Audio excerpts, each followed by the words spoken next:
সত্যি বন্ধুরা, মলা মাছ দিয়ে এরকম মূলো আলুর চচ্চড়ি খেতে খুবই ভালো লাগে। তা আমি কিভাবে রান্না করেছি চলুন দেখা যাক। নমস্কার বন্ধুরা, স্বাগতম গৃহিণী রান্নাবান্না চ্যানেলে। তো আজকে আমি মলা মাছ দিয়ে মূলোর চচ্চড়ি করব। তো এখানে মূলা আর আলু কুচি করে কেটে নিয়েছি, আর এখানে মলা মাছ নিয়েছি, আর নিয়েছি পেঁয়াজ কুচি, কাঁচামরিচ। এখন মাছ ভেজে নেব। আগে থেকেই তেল দিয়েছি, এখন লবণ হলুদ মাখা মাছ দিয়ে মাছ ভাজা হয়ে গেছে, এখন উঠিয়ে নেব। আর একটু তেল দেব, ফোড়নে দেব পাঁচফোড়ন, তেজপাতা, পেঁয়াজ কুচি। পেঁয়াজ ভাজা হয়ে গেছে, কেটে রাখা মূলা দিয়ে দেব, হলুদ গুঁড়ো, লবণ, চেরা কাঁচামরিচ,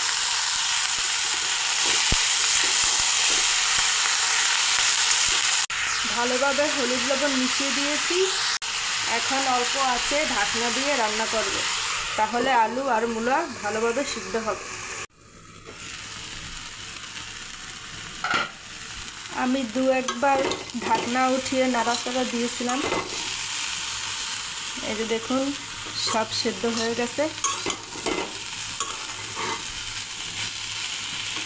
এখন মাছ দিয়ে দেব।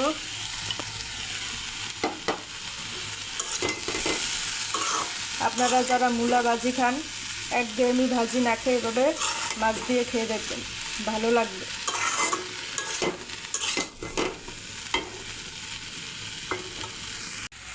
ভাজিটা প্রায় হয়েই গেছে, এখন ধনেপাতা কুচি দিয়ে দেব।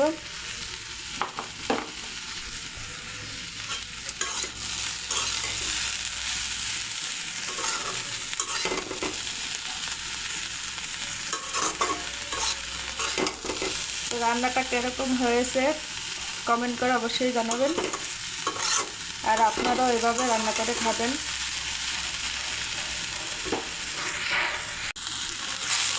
ভাজিটা হয়ে গেছে, এখন আমি নামিয়ে নেব।